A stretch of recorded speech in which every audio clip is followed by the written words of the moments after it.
श्रीयुत पदकमलो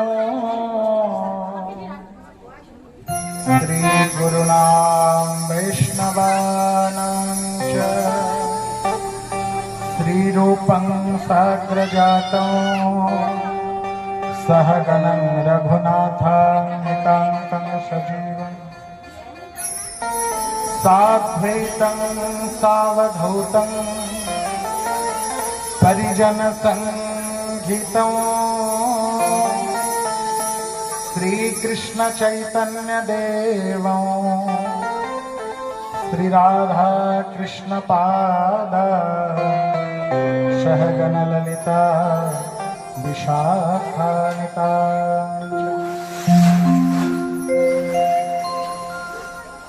ध्येयं सदा परिभवग्नमभीष्टदोहं तीर्थास्पदं शिवविरिञ्चिनुतं शरण्ये भृत्यार्पृहं प्रणतपादभवानि वन्दे महापुरुषते चरणारविन्दम् वंशी विभूषितकरान्नवनीरदावा पीताम्बराधरुणबिम्बफलाधरुष्ट पूर्णेन्दुसुन्दरमुखाम्बरविन्दनेत्रा कृष्णां किमपि तत्त्वं तमहं न जाने तप्तकाञ्चन गौराङ्गी श्री राधे वृंदावनेश्वरी वृषभानुसुते देवी प्रणमामि हरिप्रिये। भक्ति भक्त भगवंत गुरु चतुर नाम बपोए इनके पद वंदन किए नाते विघ्नयने दुर्गमे प्रतिमिन्द्रस्य शिलादपादगतिर्मो यत्कृपायष्टिदानेन सन्ततं वृन्दाय तुलसी दिव्ये प्रियाय केशव सच कृष्ण भक्ति प्रदे देवी सत्यवर्ते नमो वंशाकल्पतरुभ्यश्च कृपा सिन्धुभ्यैव च पतितानं पावनेभ्यो वैष्णवेभ्यो नमः। मोकं करोति वाचालपङ्गुलं यते गिरिं यत्कृपातमहं वन्दे परमानन्दमाधवं। हरे कृष्ण कृष्ण कृष्ण हरे हरे हरे राम राम राम।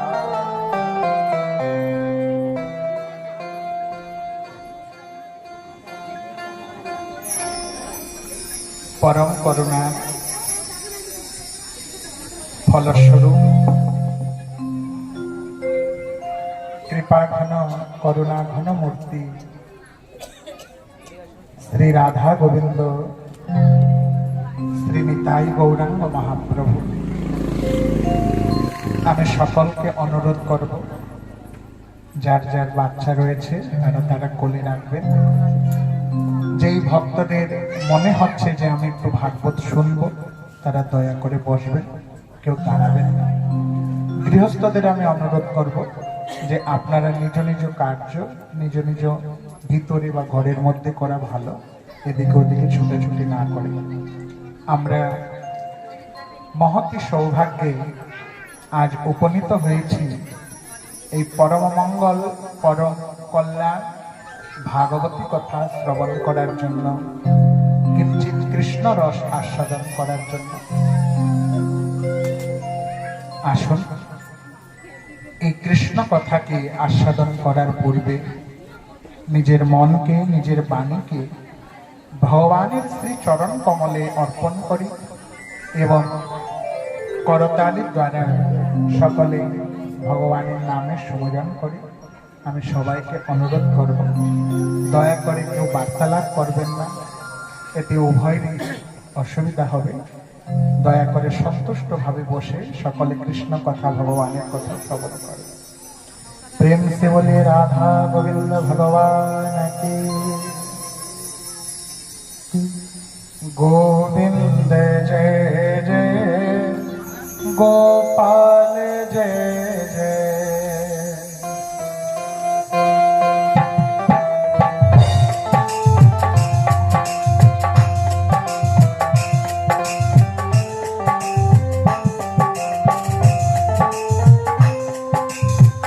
गोविंद जय जय गोपाल जय जय, गोविंद जय जय गोपाल जय। राधा रमण हरि गोविंद जय जय, राधा रमण हरि गोविंद जय जय, राधा रमण हरि गोविंद जय जय, राधा रमण हरि गोविंद जय जय, गोविंद जय जय गोपाल जय जय, गोविंद जय जय गोपाल जय जय, गोविंद जय जय गोपाल जय जय, गोविंद जय गोपाल जय।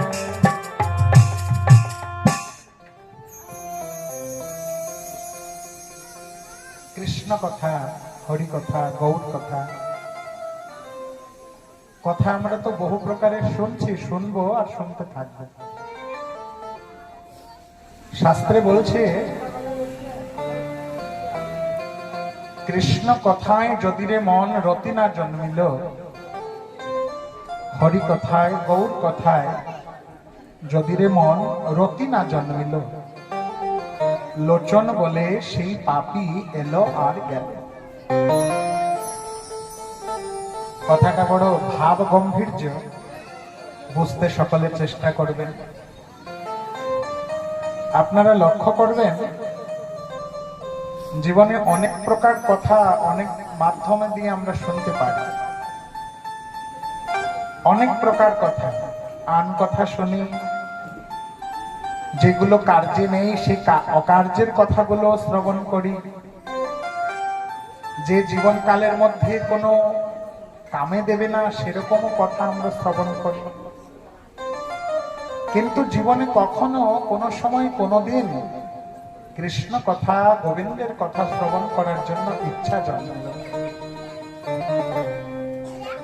ভগবানের কথা শুনলে কি হবে আমরা বুঝি না। অর্ণের মর্ম ক্ষিপ্তার্থী বোঝে। অর্ণ বা ভাত, বাংলায় বলে ভাত। একজন খিদার্থীর কাছে যাবেন, সে বুঝবে যে অর্ণের মর্মটা কত। তার কাছে যদি কেউ একগাল অর্ণ তুলে দেয় তাহলে সেই জানে অর্ণের মর্মটা কত।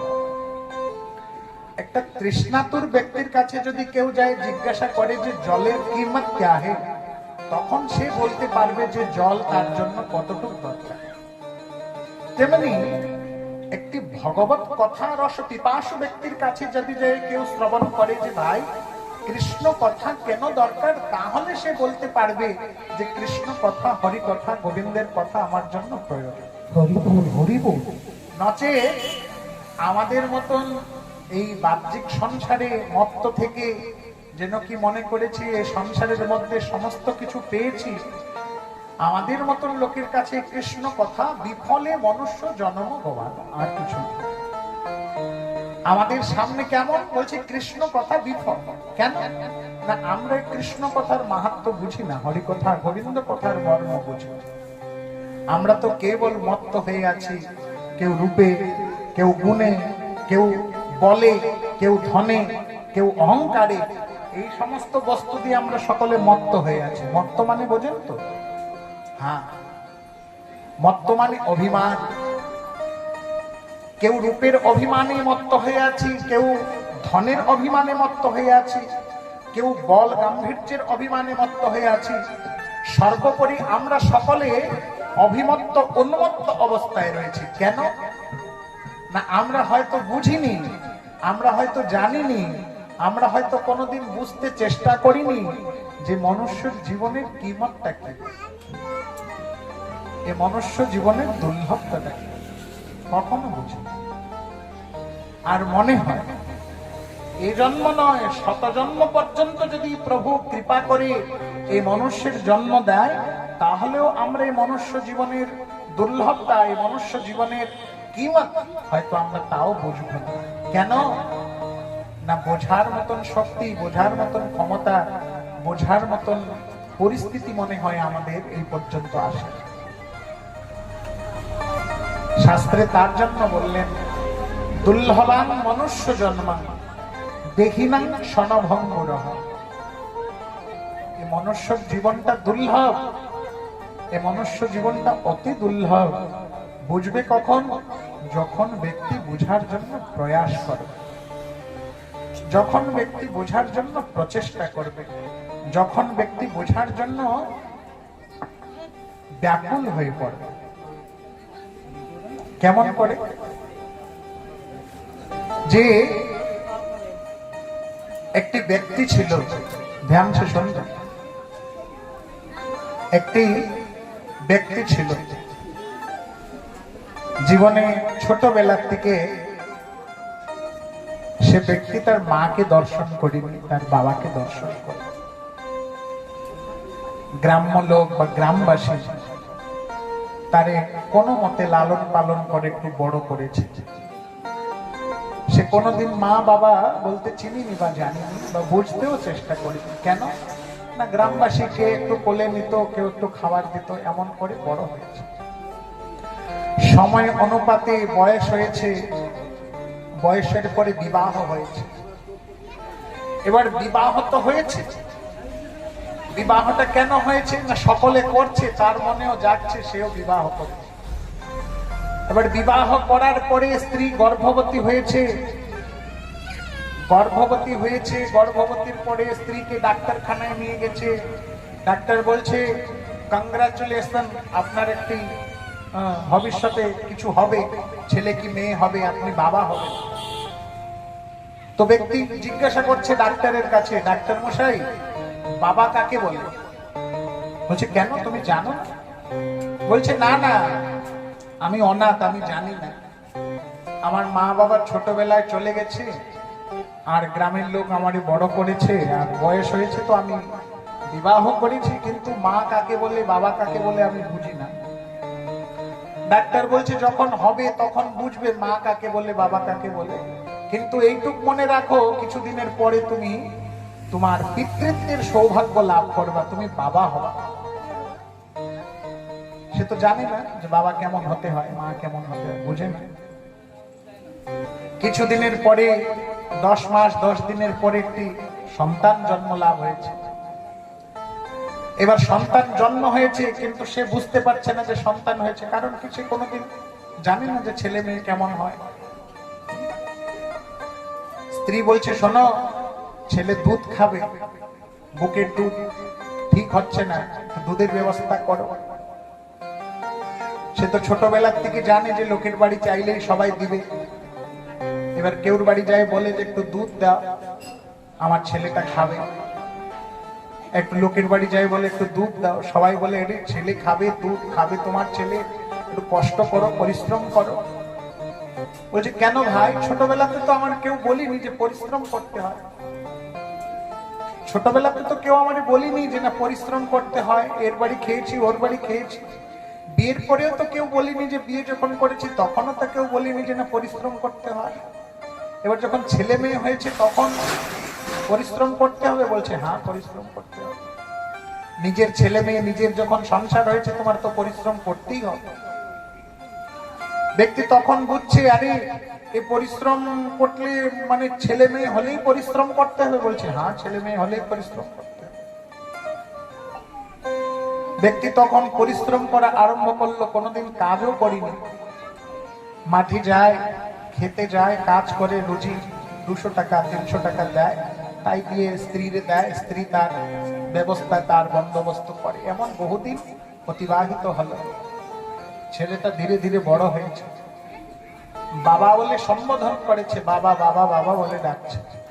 যখনই ছেলেটা বাবা বাবা ডাকছে, মনটা যেন একটু শান্তি লাভ করেছে, মনটা যেন একটু তৃপ্তি লাভ করেছে। ছেলে বাস্তবিকভাবে তাকে কিছু প্রদান করিনি, তাকে কিছু দেইনি, কিন্তু তার মধুরতা ভরা, তার মিষ্টি মুখে সে হাসিটুক ডাক যেন মনে হচ্ছে যে আমাকে জীবন ভরের অনেক কিছু দান করেছে। কথাটা আর কেউ উদ্দেশ্যে নয়, কথাটা আমাদের জীবনের উদ্দেশ্যে। কেমন না, এই যে হাসি খুশিতে বড় হয়ে যাচ্ছি, এই যে হাসি খুশিতে সংসারে অভিমত্ত হয়ে যাচ্ছি, আজকে বাবা দিচ্ছে, কালকে মা দিচ্ছে, কালকে আমি রোজগার করছি, এমন তো বহুদিন চলে যাবে। কিন্তু আসল পরিশ্রম আমরা জীবনে কিছু করতেও চেষ্টা করলাম না, জীবনে শ্রবণ করার ইচ্ছাও রাখলাম না। ভাই, ভাগবত কার জন্য প্রয়োজন? যে বিষ খেয়েছে সে জানে ডাক্তারের মর্ম কত। ডাক্তারের হাতে ধরে, ডাক্তারের পায়ে পড়ে যে ডাক্তার মশাই আমি বিষ খেয়েছি, আমার এই বিষ থেকে বাঁচিয়ে দাও। হ্যাঁ, সে তখন বুঝবে যে আমি বিষ খেয়েছি, কত জ্বালা যন্ত্রণা ভোগ করছি। তেমনি এই সংসার রূপী দাবা নলে যে মানুষ ছটপট ছটপট করছে, সে জানবে ভক্তি ভাগবতের মর্ম কি, সেই বুঝবে ভাগবত ভক্তির মর্ম কি। তার জন্য সে পিপাসু থাকবে, তার জন্য সে লালায়িত হয়ে থাকবে, তার জন্য সে উৎকণ্ঠাবদ্ধ হয়ে থাকবে যে না, গৃহে আমার ভাগবত কথা হচ্ছে, আমার আশেপাশে ভাগবতের কথা হচ্ছে, আমি শ্রবণ করতে যাব। এই দৃঢ় মানসিক চিন্তাধারা তার হবে। কিন্তু হলো না, হলো না, বিফলে জনম চলে গেল। কখন কেউ বলে 50 হলো, কেউ বলে 60 হলো, জিজ্ঞাসা করছে বাবা কত হবে তোমার বয়স? তো কেউ বলে বাবা 50 পুড়ছে, 1-2 হয় নাকি, মানে 1.50-52 হয় না। কে বলে আমার 60 হয়ে গেছে। আচ্ছা, এই 60 বছর বয়সে কি করলে না কি করলাম? ঘর করলাম, ছেলে মেয়েরে বড় করলাম, আত্মীয় স্বজন বন্ধু বান্ধব, আজকে এই মেলা দেখতে গেছি, কালকে ওই যাত্রা দেখতে গেছি, এই করতে করতে ওই 60 বছর হয়েছে। ভালো কথা, খুব ভালো কথা, কোনো আপত্তি নেই, কোনো অসুবিধা নেই। কিন্তু একটি কথা মনে রাখবেন, এই জীবনের চর্চা, এই জীবনের বস্তুত্ব ভাব একজনাকে দিতে হবে। এই জীবনের সম্পূর্ণ নির্ণয় একজনের কাছে দিতে হবে, সমর্পণ করতে হবে। তখন আমরা কি বলবো? তখন যদি আমরা বলে থাকি যে না, 60 বছর পর্যন্ত আমি এই করলাম, ওই করলাম, অমুক করলাম, তমুক করলাম, বাবা মনে রাখবেন সে কিন্তু কোনো কথা শুনবে না, কোনো কথা আপনাদের মানবে না, কোনো কথা আপনাদের শুনতে রাজি হবে না। সে তো একটি কথা আপনার কাছে জিজ্ঞাসা করবে যে মনুষ্য জন্ম পাইয়া তু রাধা কৃষ্ণ না ভজিয়া। মানুষ জীবনটা কেন দিয়েছে ভগবান জানে? কে বলবে না গাড়ি করার জন্য, কে বলবে না দালান করার জন্য, না না। আরে বাবা, এই মনুষ্য জীবনটা ভগবান আমাদের দিয়েছে তার ভজন করার জন্য। মনুষ্য জীবন পাইয়া রাধা কৃষ্ণ না ভজিয়া বিফলে জনম। আর আমরা কি করছি জানি সব। করজোড়ে অনুরোধ করছি, আপনারা ভাববেন না যে আমার খাটে বসাইছেন মানে আমি অনেক পণ্ডিত, না না, ভুল কথা। আপনাদের থেকে বয়সও আমি অনেক কম, জ্ঞান বুদ্ধি বিবেকও অনেক কম। কেন না দেখবেন জীবনে আমার থেকে আপনারা কত শ্রেষ্ঠ। কেন না বয়স আছে কত 50, 60, 70। আমরা উপরে বসছি কেন না দুর্ভাগ্য আমার, দুর্ভাগ্য আমার। কেন না আপনাদেরকে আমি হরি কথা, কৃষ্ণ কথা শোনাবো আর আপনারা শ্রবণ করবেন। দুর্ভাগ্য আমার, আমি আপনাকে শ্রবণ করাবো। শাস্ত্রে তো বলছে গুরুজন লঘুজনকে শ্রবণ করা। শাস্ত্রে বলছে যারা গুরুজন, যারা শ্রেষ্ঠ ব্যক্তি, যারা শ্রেষ্ঠ ব্যক্তি তারা কনিষ্ঠ ব্যক্তিকে শ্রবণ করায়। হায় হায় রে কলিযুগ, দেখো কেমন প্রকার এই জগতের রীতি হয়েছে যে লঘুজন গুরুজনকে শ্রবণ করাচ্ছে। সেজন্য মনে রাখবেন, এই মনুষ্য জীবনের মর্ম একজনের কাছে আমাকে দিতে হবে। তখন কিন্তু কেউ শুনবে না, তখন কিন্তু কেউ মানবে না আমি এইয়া করলাম, আমি ওইয়া করলাম, কেউ মানবে না।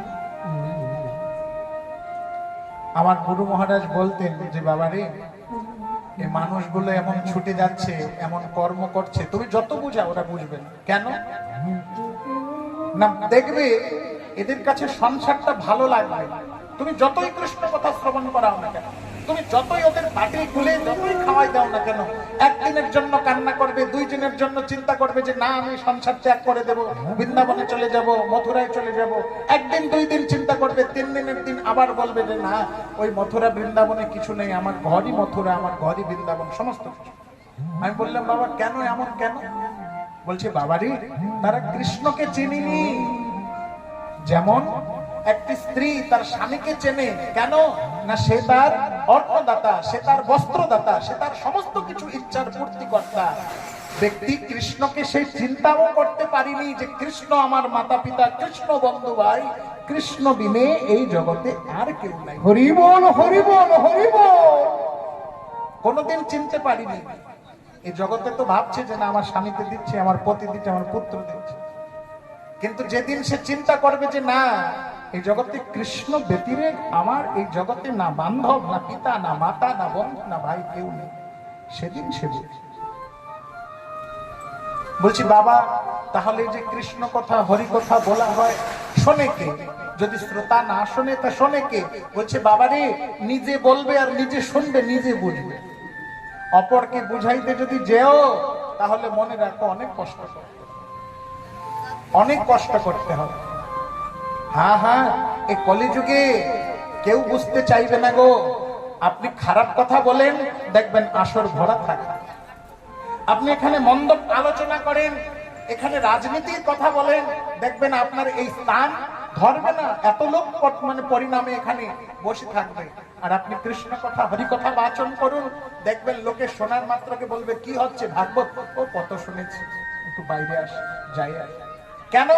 আগ্রহ নেই, শ্রদ্ধা নেই, বিশ্বাস নেই।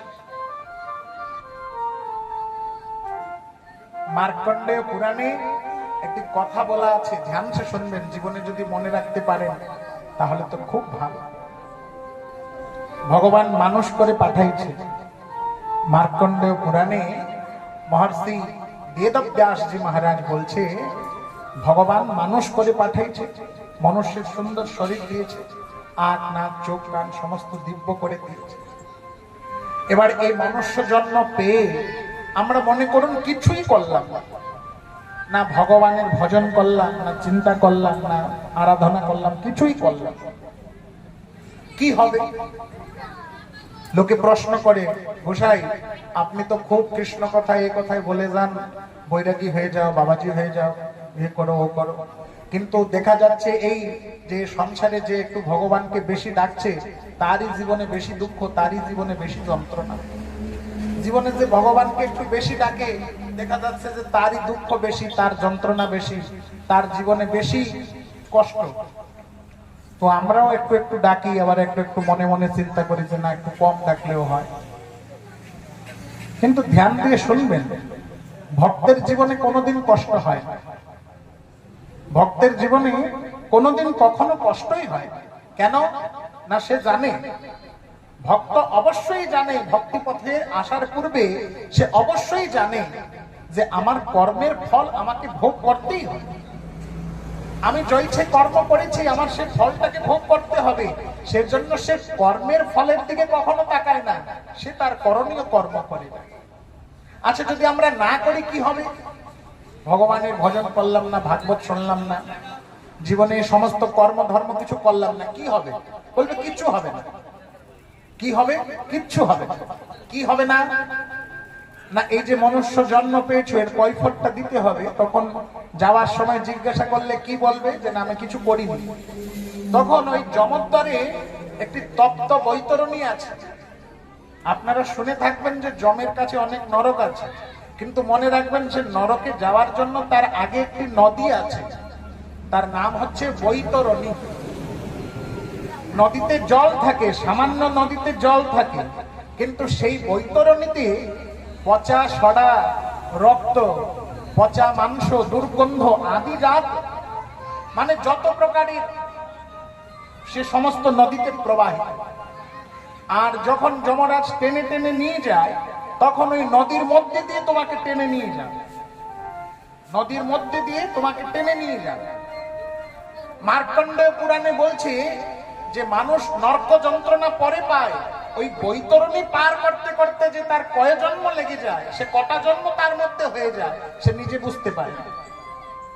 তাহলে ভগবান এই সমস্ত যন্ত্রণার থেকে উদ্ধারের কোনো উপায় নেই? বলছি কেন? সাধুগুরু বৈষ্ণব তো কতবার বলল রে, কৃষ্ণ ভজ, কৃষ্ণ চিন্ত, কৃষ্ণ নাম করসার, কৃষ্ণ বিনে গতি নাই, গতি নাই। কেউ শুনলাম আমরা? না না, এ কানে শুনি আর এ কানে বের করি, এ কানে শুনি আর এ কানে বের করি। কেন? বুঝলাম না কৃষ্ণকে, চিনলাম না কৃষ্ণকে, আমার গৌরকে বুঝলাম না, আমার নিতাইকে চিন্তা করলাম না। যমদ্বারে মহাঘোরে মহারৌরব রৌরবে যদি কৃষ্ণ নাম হরিনাম কেউ অকস্মাৎ করে থাকে, তাহলে মনে রাখবেন ওই জমালয়ের যাতনা, জমালয়ের দুঃখ, জমালয়ের চিন্তা কখনো তার মনের ভিতরে থাকবে, তার মনের মধ্যে কখনো সে সমস্ত চিন্তা, সে সমস্ত বার্তা থাকবেই না। এই তপ্ত বৈতরণী পার হবার একমাত্র উপায়, একমাত্র সিন্ধু, সে হচ্ছে ভগবানের নাম চিন্তা, ভগবানের ভজন। কেমন করতে হবে? ভগবানের ভজন কেমন করতে হবে? বলছে ইচ্ছা অনুসারে নয়। আমার ইচ্ছা হলো আমি এমন করে ডাকবো, আমার ইচ্ছা হলো আমি তেমনি করে ডাকবো, তেমনি করে নয়। গুরুদেব যেমনি আজ্ঞা করবে তেমনি করে ভগবানের ভজন করলে পরে, তেমনি করে যদি কেউ ভাগবতের কথা শ্রবণ করে, তাহলে তার জীবনে গিয়ে উদ্ধার হবে। নচেত জ্বলছে। হ্যাঁ, আমি তো বলি যেরকম টিভিতে ফিল্ম দেয়, ফিল্মে আমরা দেখতে পাই হিরো হিরোইন এই সমস্ত, তেমনি যদি কেউ এই মনুষ্য জীবনের একটা ফিল্ম বানাইতো, মানুষ জীবনের যদি কেউ একটা ছবি বানাইতো, তাহলে খুব ভালো হতো। যে মানুষ একজন করে কি লাভ পাচ্ছে, না করে কি লাভ পাচ্ছে, আর সে জমালয় গিয়ে কি হচ্ছে না হচ্ছে, তাহলে হয়তো মনে হয় মানুষ কিছুটা পরিবর্তন হবে। তবে যাই হোক, পরিবর্তনের জন্য কৃষ্ণ কথা নয়, মনে রাখবেন। মনুষ্য পরিবর্তন হবে তার জন্য কৃষ্ণ কথা কেউ বাচন করে না। কৃষ্ণ কথা তো প্রীতির জন্য বাচন হয়। যার প্রেম হবে, যার প্রীতি উৎপন্ন হবে, সে এসে কৃষ্ণ কথাকে শ্রবণ করে। বহুনা জন্ম জন্মাংশ কৃত জন্মাং পুণ্যং ভাবে। আমি বারে বারে একটি কথা বলে থাকি, এ জন্মে নয়, বহু বহু জন্মের যদি সৌভাগ্য সুকৃতি থাকে, তাহলে গিয়ে কেউ কৃষ্ণ কথা শ্রবণ করে গো। হইতে তো ইচ্ছে নয়, এমনি তেমনি ভাবে নয়। এমনি ইচ্ছা করলাম কৃষ্ণকর কথা, কৃষ্ণ নাম শ্রবণ করলাম, কোনোদিন না। ইচ্ছা করে পুত্র কন্যা বিবাহ দেওয়া যায়, ইচ্ছা করে নিজের ঘরের জন্য সম্পত্তি ক্রয় করা যায়, কিন্তু ইচ্ছা করে কেউ কোনোদিন কৃষ্ণ কথা, কৃষ্ণ নাম শ্রবণ করতে পারে। এই গোবিন্দের কৃপার প্রভাব, এই গোবিন্দের ফলের প্রভাব। যেদিন গোবিন্দ, যেদিন রাধারানী কৃপা করবে, সেদিন পরে এই কৃষ্ণ নাম কেউ শ্রবণ করবে, ভগবানের কথা কেউ শ্রবণ করতে পারবে, তার ছাড়া। আরে আপনারা শুনে থাকবেন, শ্রী চৈতন্য মহাপ্রভু, শ্রী গৌরাঙ্গ মহাপ্রভু কলিতে আসলো। কলিতে এসে আমার মতন আপনার মতন কত পাপি তাপি কলিতে ছিল, সবাইকে গিয়ে হাত জোড়ে বলল যে ভাই রে, কৃষ্ণ নামে এই কলি তারও, একবার তুমি যদি কৃষ্ণ নাম করো এই কলিতে উদ্ধার হয়ে যাবে। তখন মহাপ্রভুর ভাবকে দেখে, মহাপ্রভুর প্রীতিকে দেখে কেউ বলল, সে করে গেল। আর আমাদের মতন পাপী বলে না, সেজন্য এখানে পড়ে আছে। আমাদের মতন পাপী কখনো কৃষ্ণ বলল না, কখনো হরি বলল না, কখনো নারায়ণ বলল না, তার জন্য আমাদের মতন পাপী সংসারে পড়ে আছে। আর বাকি যে বলছে সে ভবরূপী তরঙ্গিনীতে উদ্ধার হয়ে গেছে। মহাপ্রভু দুয়ারে দুয়ারে গিয়ে একই ভিক্ষা করলেন। দেখো, সন্ন্যাসী চূড়ামণি এমন তেমন ব্যক্তি নয়। আমাদের গৃহস্থ মানুষ, আমরা যতই বলি না কেন আর আমরা যতই বুঝি না কেন, সব ওই মায়ার বাঁধনের খেলা বাবা, সব ওই মায়ার বাঁধনের খেলা। কেমন না, মায়া যেই দিকে চকমক চকমক করবে আমাদের মনটা সেই দিকেই যাবে। হ্যাঁ, একটা কথা শুনবেন, মনে যদি খারাপ লাগে আগের থেকে ক্ষমা চাচ্ছি। একজন মার ছেলে, মানে একটা পুত্র সন্তানের শরীর খারাপ হলো, আর শরীর খারাপ হলো, নানাবিধ ডাক্তার নানাবিধ কবিরাজে দেখালাম, ভালো হচ্ছে না। তো একজন মহাপুরুষ বা একজন কোন গোসাই গোবিন্দ বলল, শোনো বাবা, একটা কাজ করো, তুমি না অমুক জায়গায় যাও, দেখবা তোমার ছেলে ভালো হয়ে যাবে। সেখানে গেলাম বিশ্বাস শ্রদ্ধা নিয়ে, দেখলাম যে সে আমার ধর্মের নয়, সে আমার কোনো প্রজাতির প্রযত্নের নয়, কিন্তু ছেলেকে ভালো করার জন্য আমরা তার কাছে শরণাপন্ন হলাম। আর সে যদি আমাকে বলল যে দেখো তোমার ছেলে ভালো হয়ে যাবে, কিন্তু তোমাকে তোমার ধর্ম ত্যাগ করতে হবে, তো আমরা এক পাও কিছুই না, আমরা এক পাও সরে আসি না। আমার ছেলে ভালো হয়ে যাবে, অবশ্যই আমার সেখানে থাকতে হবে। আমাদের মনের পরিস্থিতিটা চিন্তা করেন এইরকম, আর এমন করে মন নিয়ে আমরা ভগবানকে ভজন করতে যাব, এ মনে হয় কখনো সম্ভব করে। হ্যাঁ, এমন বহু বহু দৃষ্টান্ত রয়েছে, এমন বহু বহু কথা রয়েছে, যে কথায় আমরা ভক্তি সাধন ভজন সমস্ত তুচ্ছ করেছি। ভক্তি সাধন ভজন সমস্ত তুচ্ছ করেছে। কেবল আত্মেন্দ্রিয় প্রতিবাঞ্ছা তারে বলি কাম, কেবল এই আত্মার সংসাধন করার জন্য, কেবল আমার এই শরীরকে ভালো রাখার জন্য আমরা বহু প্রকার প্রচেষ্টা করি। হে নারায়ণ, ধ্যান দিয়ে শুনবেন, ধ্যান দিয়ে বুঝবেন। যেজন গৌর না ভজল, যেজন কৃষ্ণ না বলল, জীবনটা নষ্ট বিফল হয়ে গেল, জীবনটা নষ্ট বিফল হয়ে গেল। মহাপ্রভু তাই তো বলছে, যদি এই মনুষ্য জন্মে হরি না বলিয়া, কৃষ্ণ না বলিয়া, মনুষ্য জন্মে যদি হরি না বললাম, কৃষ্ণ না বললাম, তাহলে মনুষ্য জীবন পাইয়ে কোনো লাভ নেই, মনুষ্য জীবন দেখেও কোনো লাভ নেই। মহাপ্রভু সন্ন্যাসী চূড়ামণি, সকল আর্থিক অনর্থিক কলি সন্তরণের একমাত্র প্রীতিদাতা শ্রী গৌর হরি। আমার মতন আপনাদের মতন জীবের দুয়ারে দুয়ারে যাইতেন, ধ্যান সুন্দর। একজনের বাড়ি মহাপ্রভু একটু ভিক্ষা করতে গেছেন। কেন না, সন্ন্যাসীর প্রথম ধর্ম ভিক্ষা আচরণ করা। ধ্যান সুন্দর। ধর্ম কি, কর্ম কি, কখন গুরু মহাজনের কাছে বসে প্রীতিপূর্বক শ্রবণ করে নিলেন। মহাপ্রভু গেছেন একজনের বাড়ি ভিক্ষা আচরণ করতে। তো সে বাড়ি যিনি বধূ মাতা ছিল, নতুন বউ, সে জানে না, সে চেনে না। ভবতা ভিক্ষাং দেহি, ভবতা ভিক্ষাং দেহি, মহাপ্রভু দ্বার দেশে ডাক দিচ্ছে। আর সে বাড়ির বধূ মাতা এক বাটিতে চাউল, কিছু ডাল, তরি তরকারি সাজিয়ে, যেমন ভিক্ষা দিতে হয় তেমন সাজিয়ে গুছিয়ে ভিক্ষা দেওয়ার জন্য আসছে। আর তেমনি সময় তার শাশুড়ি সে বউর হাতের দিকে থালাটা টেনে নিয়ে, মানে চুলোয় ছিল ছাই বা ভস্য, এক বাটি ওই ভস্য নিয়ে এসে মহাপ্রভুর ঝোলায় ভরে দিয়েছে। মহাপ্রভু তথাস্তু অস্তু কয়ে চলে আসছে। তারপর দিন গেছে, ভবতা ভিক্ষাং দেহি, পুতের বউ আবার যখন শুনেছে, আবার এক বাটি চাল একটা আলু নিয়ে আসছে দান করার জন্য। তো তার শাশুড়ি আবার বউর হাতের থেকে ওটা ছাড়িয়ে নিয়ে এক বাটি ছাই সে এনে আবার দিয়েছে। দুদিন হয়ে গেল, 3 দিনের দিন মহাপ্রভু পুনরায় আসলেন। মহাপ্রভু এসে আবার চাইছে, ভবত ভিক্ষাং দেহি, ভিক্ষা দাও। যখনই ভিক্ষা দাও চেয়েছে, তখন পুনরায় আবার এক বাটি ছাই এনে আবার দিয়ে দেয়। তো পুত্রবধূ 3 দিনের দিন জিজ্ঞাসা করছে, ও মা, ভিক্ষা দেওয়া কি পাপ? তো শাশুড়ি করছে, না, ভিক্ষা দেওয়া পাপ না।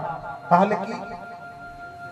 না, ভিক্ষা দেওয়া বড় পুণ্যের কাজ। যদি কেউ ভিক্ষা দিতে পারে তাহলে বড় ধর্মের।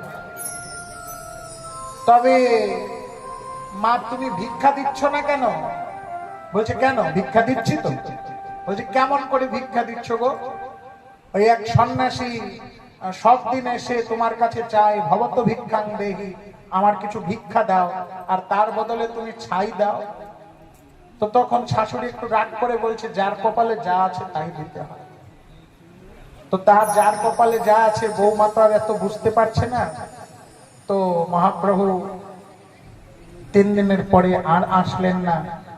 কিছুদিনের পরে বৌমা সেই পথে পথে সন্ন্যাসী চলে যাচ্ছে, মহাপ্রভু হেঁটে যাচ্ছে, তারে দেখছে। দেখে দূরের থেকে প্রণাম করছে। মহাপ্রভু বলছে, তথাস্তু। দেখেন, ধ্যান সে শুনবেন। তো নতুন বধূমাতা জিজ্ঞাসা করছে যে, গোসাই, কই আর আপনি আমাদের বাড়িতে আসলেন না? তো তখন মহাপ্রভু বলছে, দেখো, আমার ভাগ্যে যা ছিল আমি তাই নিয়েছি। তো বৌমা বলছে, গোসাই, একটি কথা আমি বুঝতে পারলাম না। বলছে, কি?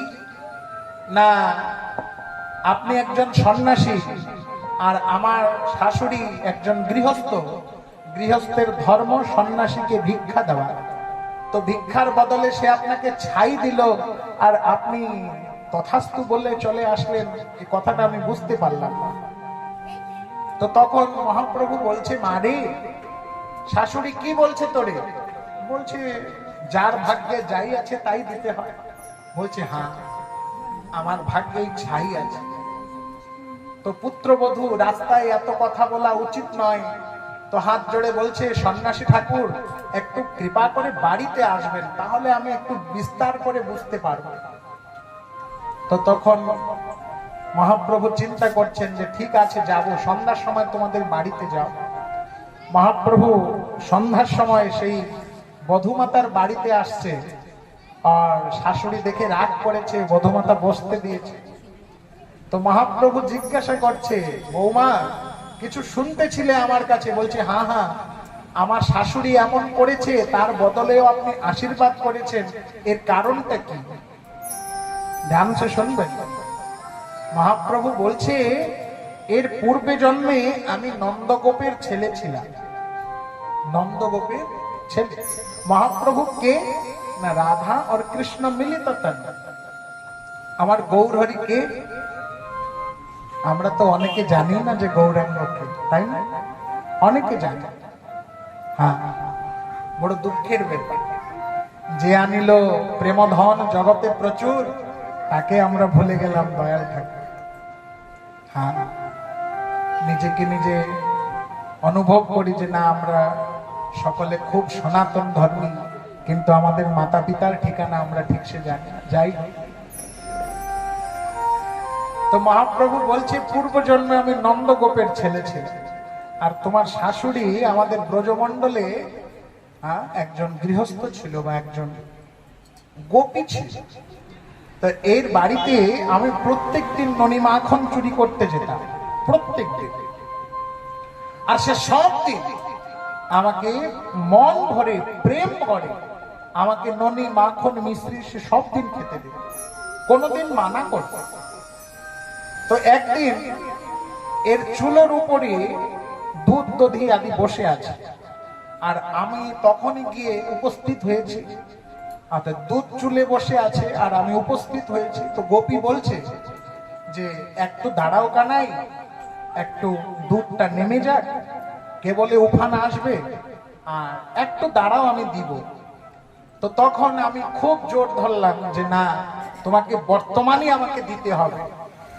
তো তখন রাগ করে ও এক হাঁড়ি মাখন এনে আমার কাছে দিতে দিতে ওর দুধ উতরে গেছে আর চুলোয় পড়ে চুলো লিবে গেছে, তো দুধটা নষ্ট হয়ে গেছে। তো আমাকে তখন বলেছিল এই গোপী যে কানাই রে তোর ভাগ্যে ছাই আছে। তো আমি তখন বলেছিলাম যে আমি এই জন্মে ছাই খাবো না, তো সেই ভাগ্যে যা রয়েছে তা তো আমাকে দেবে, তো সে জন্মের দানটা এই জন্মে আমাদের দিচ্ছে, তো একে তো আমাকে আশীর্বাদই করতে হবে, এতে তো আমার মানা করতে হবে। তো বৌমা বুঝলো যে আমার শাশুড়ি গোপী ছিল, বলছে হ্যাঁ ছিল। আর চৈতন্য চরিতামৃতে ধ্যান সে শুনবেন, স্পষ্ট ভাবে বলছে ব্রজলীলায় ছিল যারা, এই নবদ্বীপ লীলায় হলো তারা, যারা বৃন্দাবনে ছিল তারাই আবার নবদ্বীপে এসে লীলা খেলা করছে, এতে কোনো সংশয় নেই, এতে কোনো সন্দেহ নেই। তো মহাপ্রভু এমনি করে বহুদিন পর্যন্ত লোকের বাড়ি কেউ ছাই দিয়েছে, কেউ মারও দিয়েছে। হ্যাঁ হ্যাঁ, এক ধুবির বাড়ি গেছে, ধুবির বাড়িতে গিয়ে ভিক্ষা আচরণ করছে, রে ধুবি একটু ভিক্ষা দাও। ধুবি বলছে গোসাই আমরা তো অছুত যা। তখন বাবা জগতে একটু ছুত অছুত বেশি ছিল, আজকাল একটু কম মনে হয়েছে, কিন্তু আজকালও দেখা যাচ্ছে ছুত অছুত একটু বেশি চলছে। হ্যাঁ, এই সংসারে ছুত অছুত আজকাল এই বর্তমান সমাজে একটু খুব বেশি ভাবে চলছে, আর আমরা তার মধ্যে রয়েছি। কেউ বলে আমাকে ছুঁয়ে না, কেউ বলে আমাকে ধরে না, এমন প্রকার অনেক কথা বলে। তো ধুবি বলছে যে প্রভু আমাকে আপনি স্পর্শ করেন না কেন? না আমি অছুত জাত, আমি ধুবি, আমাকে স্পর্শ করলে আপনাকে আবার স্নান করতে হবে। ধুবি বলছে ঠিক আছে আমি তোমাকে স্পর্শ করব না, কিছু ভিক্ষা দাও। বলছে কেন? আমাকে ছুঁইলে তোমার যদি অসুচ হয়ে যাবা, তা আমার ভিক্ষা নিলে অসুচ হবে না? তো মহাপ্রভু বলছে সে সমস্ত ছাড়ো, কিছু ভিক্ষা দাও। তো ধুবি বলছে ভিক্ষা তো দিব, আপনি নিতে পারবেন? বলছে হ্যাঁ নিব। তখন ধুবি কি করলো, তার যা কাপড় চোপড় ছিল সে সমস্ত কাপড় মহাপ্রভুর হাতে দিল। মহাপ্রভু বলছে ধুবি এই দিয়ে কি করব? বলছে আপনি তো ভিক্ষা চাইলেন, আমার কাছে যা আছে আমি তাই দিলাম। তো ধুবির কাছে এসে কাপড়গুলো নিয়ে নদীতে মহাপ্রভু ধুচ্ছে, আর ধুবিকে বলছে শোনো ধুবি একবার একটু কৃষ্ণ বলো, আমি তো তোমার কাজটা করে দিচ্ছি, একবার একটু গৌর বলো, হরি বলো। তো ধুবি বলছে হরি বললে কি হবে? তখন মহাপ্রভু কেঁদে কেঁদে বলছেন আরে ভাই হরি বললে তরে যাবে, হরি বললে জগৎকে উদ্ধার হয়ে যাবে, আর যদি হরি বলিস তাহলে মনে রাখবি জীবনে আর তোর কোনোদিন এই ভবপাড়ে জন্ম হতে হবে। ধুবি তখন হরি বল কৃষ্ণ বল কৃষ্ণ বল, গৌর বল গৌর বল বলছে, আর মহাপ্রভু তখন প্রেম দান করে ধুবিকে আলিঙ্গন করলেন। জগাই মাধাই আপনারা শুনে থাকবেন, মদিরা পান করে জগাই মাধাই নিত্যানন্দ প্রভুকে আঘাত করে, তাও মহাপ্রভু তাকে প্রেম দেয়। কেন মহাপ্রভু কেন এ সমস্ত করেছে? বলছে আরে জগৎকে শিক্ষা দেওয়ার জন্য। কি শিক্ষা দেওয়ার জন্য? ভয় করো না, যে যেরকম ভাবে আছো, যে যেমনি ভাবে রয়েছো, কোনোদিন চিন্তা করবে না যে না আমি শ্রেষ্ঠ হলেই ভগবানকে ডাকতে পারবো, আমি এই সংসার বাসনা ত্যাগ করলেই ভগবানকে ডাকতে পারবো। কোনোদিন কোনো মনুষ্য, কোনো গৃহস্থ সংসারের বাসনা ত্যাগ করতে পারবে না, তার মানে কি সে কোনোদিন ভগবানকে ডাকতে পারবে না? অবশ্যই। তার জন্য মহাপ্রভু বলেছে যে দেখো যে যে অবস্থায় থাকো, যে যে যেরকম ব্যবস্থায় থাকো, কৃষ্ণ বলো গৌর বলো হরি বলো, কৃষ্ণকে বোঝো, কৃষ্ণকে চিন্তা করো, কৃষ্ণকে জানো। যে কৃষ্ণ গতিমুক্তি দাতা, যে কৃষ্ণ আমাদের জগতের পিতা, তাকে জানার জন্য চেষ্টা করো। মহাপ্রভু নবদ্বীপে এই কলিতে অবতীর্ণ হয়ে ঘরে ঘরে দুয়ারে দুয়ারে গিয়ে একই কথা, একই মন্ত্র, একই ভিক্ষা করলেন, কৃষ্ণ ভজ, কৃষ্ণ চিন্ত, কৃষ্ণ নাম করো, আর কিছু না। ভজন করো কৃষ্ণের, চিন্তা করো কৃষ্ণকে, আর কৃষ্ণ নাম নিজের সার করো, আর কিছু। মহাপ্রভুর এইরকম লীলায় সকল নবদ্বীপে বাসী, সকল নবদ্বীপ একত্র হয়ে মন্ত্রমুগ্ধ হয়ে মহাপ্রভুর একই ডাকে একই সুরে একই চিন্তায় সকলে কৃষ্ণ বলল, হরি বলল, আর মনে রাখবেন সকলে প্রেম প্রাপ্তি হলো, সকলে বৈকুণ্ঠে চলে গেল। তার মধ্যে একটি ভক্ত ছিল। এই সমস্ত কথা বলার প্রয়োজন কেবল এইটুকু যে এমন একটি ভক্তের চরিত্র আমরা শুনব যে ভক্ত জীবনে কোনোদিন কৃষ্ণকে, কৃষ্ণ নাম কি সে কোনোদিন শুনিনি, কোনোদিন জানিনি। কেন না, সে ছিল একটা বিধর্মী। বিধর্মী বলতে কি বলে বাবা, যে না নিজ ধর্মে কি সে নিজে জানে না, তাকে বিধর্মী বলে। বলুন দেখি, আমরা এখানে কজন স্বধর্মী আছি? কজন স্বধর্মী আছি? কেউ নেই। কেন না, আমাদের ধর্ম কি আমরা এখানে বসা উপস্থিত কেউ জানি না আমাদের ধর্ম। যদি কেউকে জিজ্ঞাসা করা হয়, কেউ বলবে যে না আমাদের ধর্ম হচ্ছে হিন্দু ধর্ম। হ্যাঁ, অবশ্যই বলবে। আর যদি কেউ বলবে বর্তমান ইলেকশনের সময় কেউ আবার কংগ্রেস বিজেপি না করে, তাই বাবা। হ্যাঁ, আর বিশেষ করে আজকাল যারা একটু ভাগবত আদি করে তাদের উপরে তো খুব একটা দবাব থাকে যে তুমি যাই কোথায় বলবে না বিজেপিকে ভোট দাও, কংগ্রেসকে ভোট।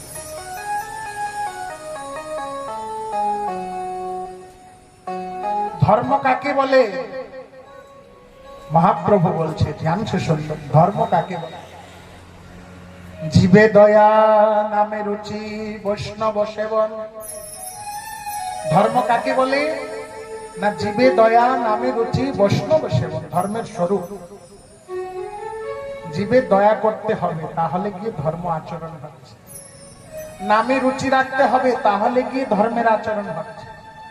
আর বৈষ্ণব সেবন, গুরু সাধু বৈষ্ণবকে দেখলে সেবা করতে হবে, তাহলে মনে রাখবেন যে বৈষ্ণব সেবা হচ্ছে বা ধর্ম হচ্ছে।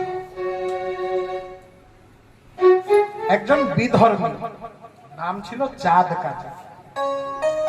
নামেই আপনারা হয়তো বুঝতে পারবেন যে কাজী শব্দের অর্থ হচ্ছে মুসলমান। কাজী, যেমন আমাদের সনাতন ধর্মে আমরা ব্রাহ্মণ বলে থাকি, আমাদের সনাতন ধর্মের যিনি প্রচারক বা রক্ষক, তেমনি মুসলমান ধর্মের যিনি পৌরোহিত্য করে, যিনি ধর্মকে প্রচার করে, তাকে কাজী বলা হয়। বা এক একটি গ্রামের মাতুব্বরকেও কাজী বলা হয়। তবে সে সময় মহাপ্রভুর পাড়ায় বা নবদ্বীপের কাজী ছিলেন, তার নাম ছিল চাঁদ মিয়া বা চাঁদ কাজী। চরিতামৃতে প্রারম্ভিক আদি খণ্ডে কবিরাজ গোস্বামী বলছেন যে বিধর্মী হয়ে এমন কৃষ্ণ ভজন করেছে, বিধর্মী হয়ে এমন গৌরকে প্রীতি করেছে যে তার জন্য আজ পর্যন্ত শ্রী মহাপ্রভু, আজ পর্যন্ত সেই চাঁদ কাজীর জন্য মহাপ্রভু তার নির্মাল্য তুলসী, তার নির্মাল্য মহাপ্রসাদ, তার নির্মাল্য চরণ রজ আজ পর্যন্ত মহাপ্রভু তার কাছে পাঠাচ্ছে। ধ্যান সে বুঝবে। আমরা একবার কৃষ্ণ নাম নেওয়ার পরে কোনোদিন গুরুকে চিন্তা করি না, বা আমরা কোনোদিন গুরুদেবের অনুকম্পা চিন্তা করতে পারি না। কিন্তু মনে রাখবেন, আজ থেকে 500 বছর পূর্বে সে চাঁদ কাজী নবদ্বীপে জন্ম হয়েছে বা নবদ্বীপে যা কিছু করেছে, আর তার জন্য আজ পর্যন্ত মহাপ্রভু তার নির্মাল্য তুলসী পাঠায়, তার নির্মাল্য প্রসাদ পাঠায়, তার নির্মাল্য সমস্ত বস্তু তার জন্য যায়। তো মহাপ্রভু নবদ্বীপে বিদ্যমান। ধ্যান সে শুনবেন সবাইকে অনুরোধ। মহাপ্রভু নবদ্বীপে বিদ্যমান, নিজের লীলা খেলা নবদ্বীপে বিস্তার করে করছে। ইতিমধ্যে মহাপ্রভু গয়া ধামের দিকে দীক্ষা সংস্কার হয়ে আসছেন, কৃষ্ণ নাম কর্মে গ্রহণ করে আসছে। মা মাসিরা ধ্যান সে শুনবেন। জগতের ঈশ্বর হচ্ছেন গোবিন্দ, তাকে আবার দীক্ষা শিক্ষার প্রয়োজন আছে? বলছে আছে। কেন না, পরবর্তীকালে মানুষ যেন জিজ্ঞাসা না করে যে বাবা রে, ভগবান কি দীক্ষা টিক্ষা নিয়েছিল যে আমরা নিব? তো তার জন্য ভগবানও এই মানুষের জন্য, যে মানুষ পরে যেন জিজ্ঞাসা না করে, তার জন্য প্রভুও নিজে দীক্ষাও নিয়েছেন, শিক্ষাও নিয়েছেন। প্রভুর লীলা মানুষের জন্য, তথাপিও আমাদের মতন মানুষ কখনো বোঝেন। তো মহাপ্রভু নিজের নবদ্বীপে লীলা খেলা বিস্তার করছে। আর তেমনি সময় মহাপ্রভু সকলকে একটি কথা বলে যে প্রত্যেক দিন সন্ধ্যায় কৃষ্ণ নাম নিয়ে নগর সংকীর্তন করো, নগর কীর্তন করো। আর মহাপ্রভুর আদেশে প্রত্যেক ব্যক্তি প্রত্যেক দিন সন্ধ্যায় একটু সংকীর্তন নিয়ে সকল নবদ্বীপ পরিক্রমা করে। আর সেই নবদ্বীপের মাথায় তার বাড়ি হচ্ছে চাঁদ মিয়ার বাড়ি বা চাঁদ কাজীর বাড়ি। বিধর্মী, হিন্দু ধর্মাবলম্বী নয়, সনাতন ধর্মের নয়, জানেও না সনাতন ধর্ম কি, তথাপিও যখন কৃষ্ণ নাম নিয়ে যখনই সকল ভক্তরা নবদ্বীপ পরিক্রমা করে, তখন চাঁদ কাজীর মনেও একটু আনন্দ হয়, ঘরে বসে বসে একটু তালি দেয়। চরিতামৃতে কবিরাজ গোস্বামী বলছে, বিধর্মী হয়েও কৃষ্ণ নামের প্রতি শ্রদ্ধা রয়েছে। মা মাসিরা ধ্যান যে শুনবেন, বিধর্মী হয়েও কৃষ্ণ নামের প্রতি শ্রদ্ধা রয়েছে। হুসেন শাহ রাজা তখন নগরে পাঠালেন, দূত পাঠাইল যে দেখে আসো কি হচ্ছে। তো দেখি নগরে সংকীর্তন চলছে, মুসলমান ধর্মের প্রতি কেউ প্রীতি নেই। আর তখন একটু জবরদস্ত মানে হিন্দুদেরকে মুসলমান করার জন্য খুব প্রয়াস করছে। আর এমন সময় দেখছে একটি নগর কীর্তন চলছে, অনেক লোক সেই নগর সংকীর্তনে মেতে যাচ্ছে, হরে কৃষ্ণ বলছে, হরি বলছে, সবাই আনন্দতে চলছে। এমন বিভিন্ন প্রকার লীলা চলছে। রাজার কানে খবর গেল, রাজা আদেশ করলো, কাজী তোমাকে আমি রেখেছি গ্রামে কিসের জন্য, তুমি তুরন্তই সমস্ত বন্ধ করো। তো কাজীর মনে শক্তি নেই, মনে সামর্থ্য নেই, তথাপিও চাঁদ কাজী একদিন গৌরাঙ্গ মহাপ্রভুকে, নিমাইকে গিয়ে বলছে, রে নিমাই, এই সমস্ত সংকীর্তন আদি বন্ধ করো, রাজার আদেশ, নবাবের আদেশ, এই সমস্ত বন্ধ করো, এ সমস্তের জন্য গ্রামে খুব অশান্তি হচ্ছে। হ্যাঁ, ধ্যান সে শুনবেন। আজকাল কলিযুগে ওই রকম অনেকে বেরোইছে, আর এরকম অনেকেই বলে হরিনাম সংকীর্তন করলে, কৃষ্ণ কথা, গৌর কথা আলোচনা করলে গ্রামে অশান্তি হয়, বন্ধ করে সমস্ত অনেকেই। তখন মহাপ্রভু বলছে যে হে কাজী, কৃষ্ণ নামে জগৎ কল্যাণ হয়, আর তুমি কি এই সমস্ত বিড়ম্বনার কথা বলছো, কৃষ্ণ নামে অকল্যাণ হয়? বলছে হ্যাঁ, কৃষ্ণ নামে অকল্যাণ হয়, তুমি কখনোই কৃষ্ণ নাম করে না, আর যদি বা করো ঘরে বসে করো, কিন্তু এই গ্রামে গ্রামে করে না, ভালো না। মহাপ্রভু কাজীর কথা শুনে চুপ থাকলেন, আর চাঁদি চার মতন চলে গেল। পরের দিন পুনরায় মহাপ্রভু সবাইকে আদেশ করলো যে যাও, জেরে সবাইকে কৃষ্ণ নাম পুনরায় নগর সংকীর্তন করো। আর মহাপ্রভুর আদেশে সকল নবদ্বীপবাসী সন্ধ্যায় সবাই কীর্তন করতে করতে গ্রাম পরিক্রমা করছে। আর পরিক্রমা করতে করতে চাঁদ কাজীর কানে পড়লো, ওর চাঁদ কাজী তুরন্ত একটি লাঠি নিয়ে আসলো যে কৃষ্ণ ভক্তদের আঘাত করবে। ধ্যান সে শুনবেন, চাঁদ কাজী একটি লাঠি নিয়ে আসলো, পিটবে সবাই। কেন না, নবাবের আদেশ হয়েছে কৃষ্ণ নাম হরির নাম গ্রামে হবে না, কৃষ্ণ নাম হরির নাম গ্রামে হবে না, এতে গ্রামে অকল্যাণ হয়, গ্রামে অশান্তি হবে, এই সমস্ত বন্ধ করো। চাঁদ কাজী যখন লাঠি নিয়ে আসছে, সকল ভক্তবৃন্দ ভয়তে সেই স্থান ত্যাগ করে চলে আসছে।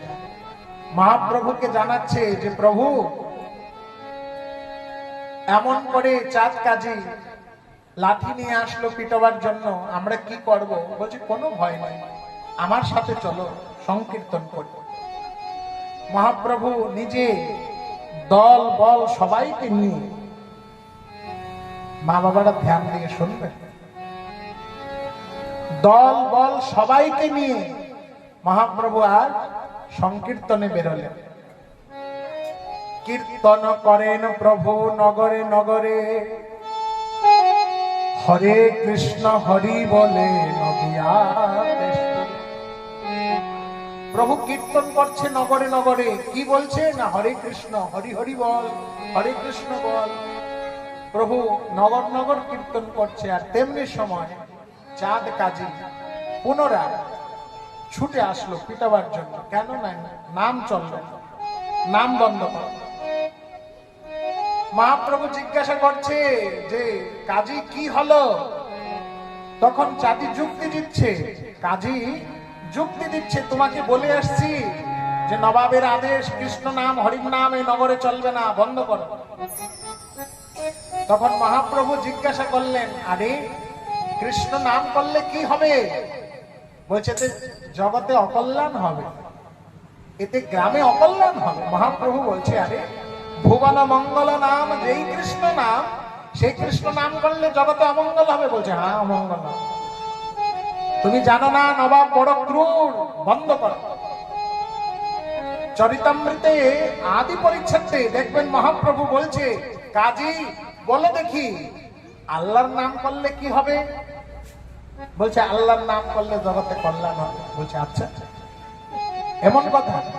তখন মহাপ্রভু কয়েকটি জিজ্ঞাসা করেন, বলছে বলো তোমাদের ধর্মগ্রন্থ সেখানে কি লেখা রয়েছে?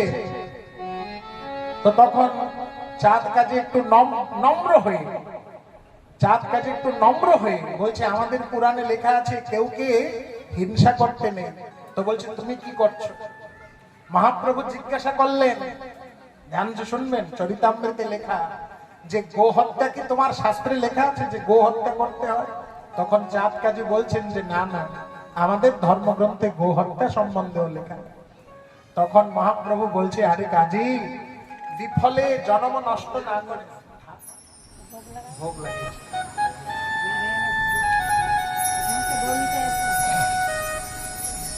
আরে কাজী তুমি জানো যে তুমি যাকে আল্লাহ বলছো তারও কোনো পিতা রয়েছে, তারও কোনো মাতা রয়েছে, আমরা তাকে ভজন করি। তখন চাঁদ কাজী একটু নম্র হয়ে যায়। আর তখন মহাপ্রভু চাঁদ কাজীকে উপদেশ করেন কৃষ্ণ নামে। চাঁদ কাজীকে বললেন তখন যে হে চাঁদ, এই বিধর্মী কাজ ছেড়ে দিয়ে, বিধর্ম বন্ধ করে দিয়ে তুমি একবার কৃষ্ণ বলো, একবার হরি বলো, একবার গৌর বলো, যেতে প্রীতি হবে, যেতে সংসারী কল্যাণ হবে, তুমি সেই কথা বলো। চাঁদ কাজী বলছে এতে এ সমস্ত করলে আমার আল্লাহ প্রসন্ন হবে। ধ্যান সে শুনবেন। ভাগবতেও সুখদেব গোস্বামী, রাজা পরীক্ষিত সুখদেব গোস্বামীকে বলেছিল। সুখদেব গোস্বামী জিজ্ঞাসা করছে যে হে ভগবান, এই সংসারে তো অনেক ঠাকুর, অনেক দেবী, অনেক পথ, অনেক মত, তো আমি কাকে পুজো করব, কাকে বাদ দিব? তখন সুখদেব গোস্বামী বলেছিল, বাবা ধ্যান সে শুনবে, বলছিল বাবা রে, সর্বেন্দ্রিয় প্রীতিবাঞ্ছা যার চরণে সমর্পণ করার দ্বারা জীবনে মোক্ষ প্রাপ্তি করতে পারো, তার চরণে সমর্পণ করো। তখন রাজা পরীক্ষিত জিজ্ঞাসা করছিল মোক্ষদাতা কে? তখন সুখদেব গোস্বামী বলছিলেন মোক্ষদাতা শ্রী নারায়ণ।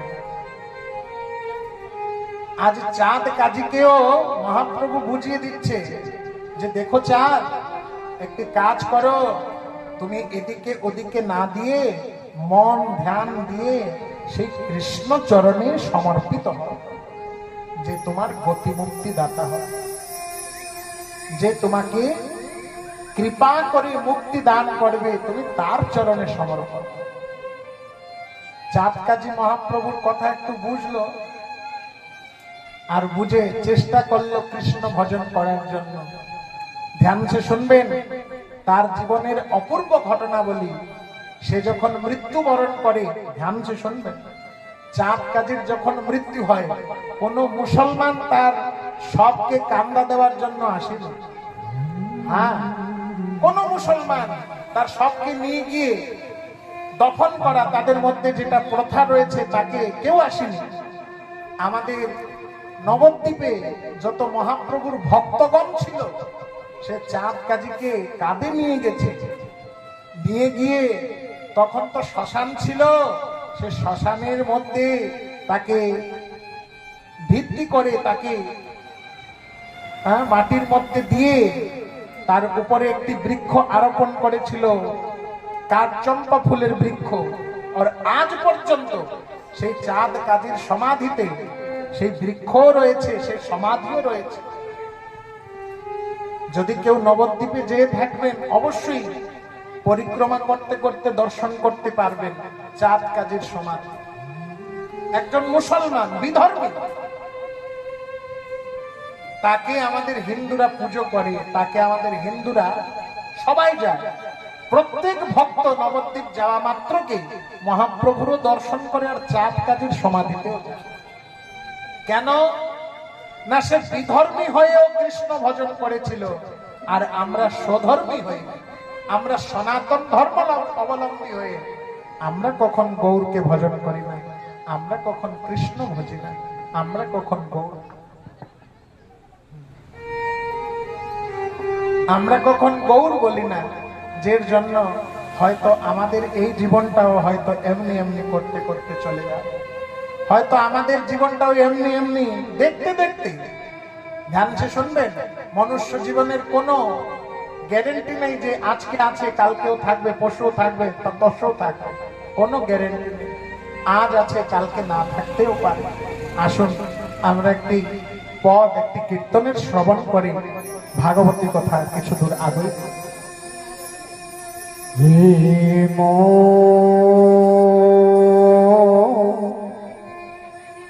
গৌরাঙ্গ বিনে নাহিয়া, হে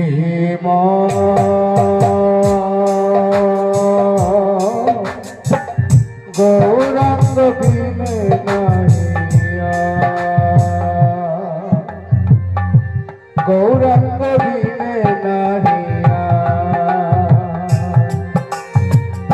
হেন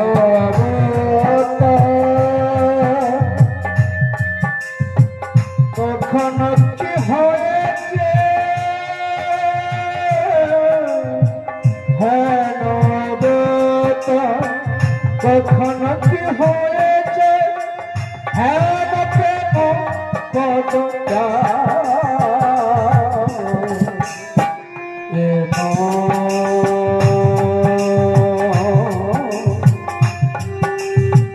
গৌরাঙ্গ বিনে নাহিয়া,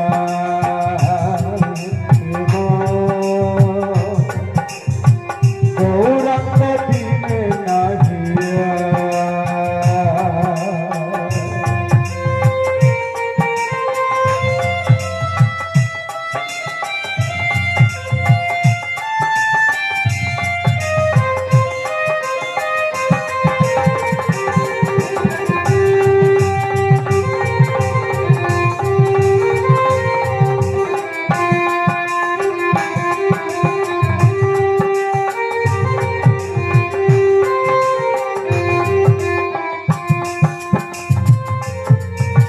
দুরমতি অতি পতিত পাষণ্ড, প্রাণ মারিল কারে, হরি নাম দিয়ে হৃদয় সজিল, হরি নাম দিয়ে হৃদয় সজিল,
মোকে জগতে ফেলিল ধরি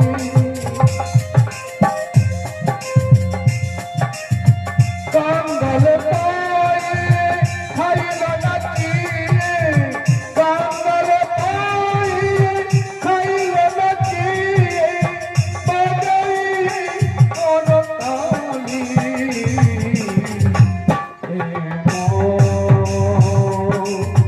গৌরাঙ্গ নাইয়া গৌরাঙ্গ দিনে নাইয়া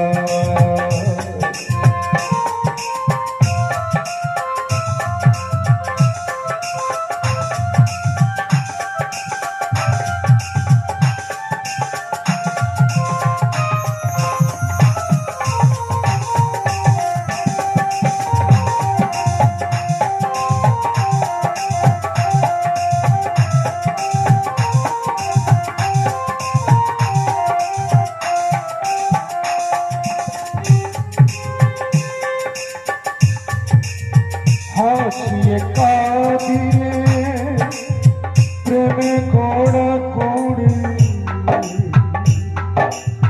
হাসিয়ে কাঁদিয়ে প্রেমে গোড়া কোড়ি পুলকে পুরিল অঙ্গ চন্দলে ব্রহ্মণি করে কুল তুলি চন্দলে ব্রহ্মণি করে কুল তুলি কবি বয়ে বসিল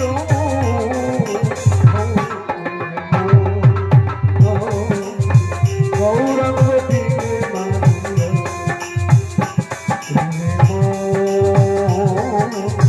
গৌরাঙ্গ দিনে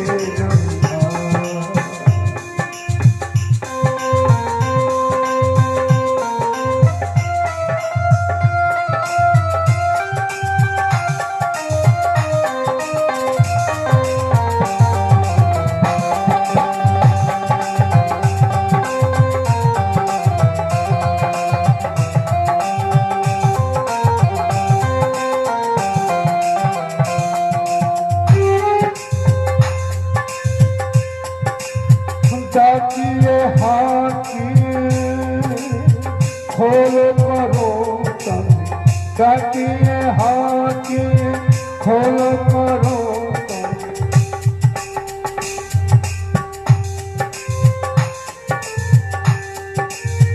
ডাকিয়ে ডাকিয়ে তারে